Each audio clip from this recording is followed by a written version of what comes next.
right now, I'm wearing a pair of World War II era low boots, of course, replicas.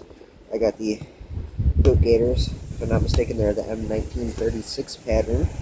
I have wool trousers.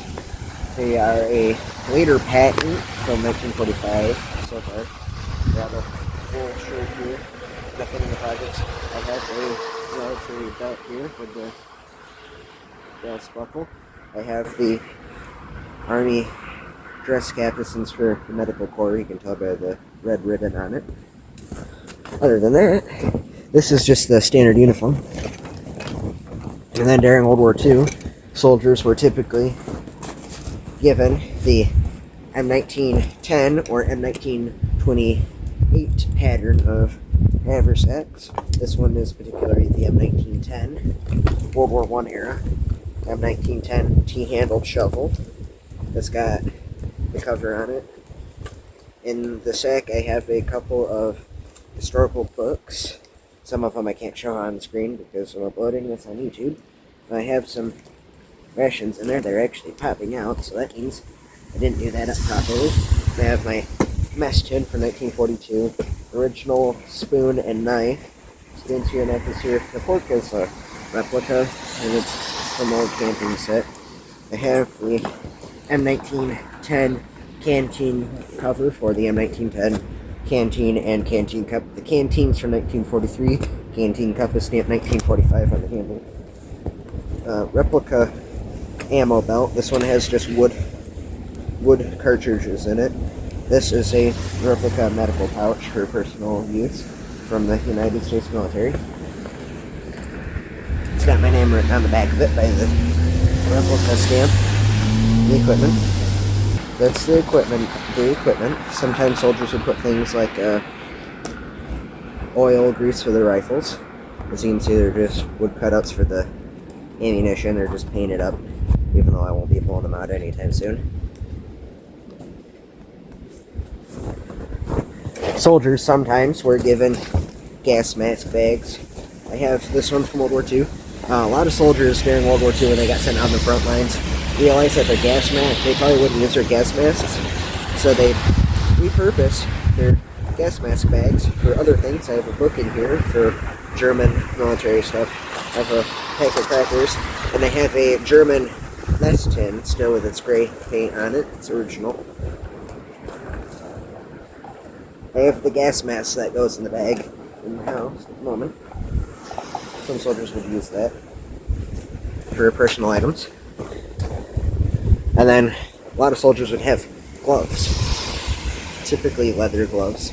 Some of them were wool gloves or cotton.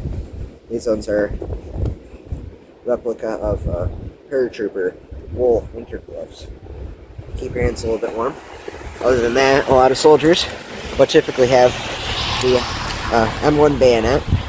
The Army in World War II used the short 12-inch style, and the Marine Corps in World War II used the World War I rifle bayonet from the Springfield M1906. This one is the shorter World War II variant, and it's a replica, of course. Can't afford an original. Other than that, infantry and Marine Corps alike would have a M1 steel helmet on. During World War II, during the winter seasons of World War II, specifically like the Battle of the Bulge, infantrymen were having a really hard time on getting anything white into combat. So I actually took a old pillowcase that was getting battered up.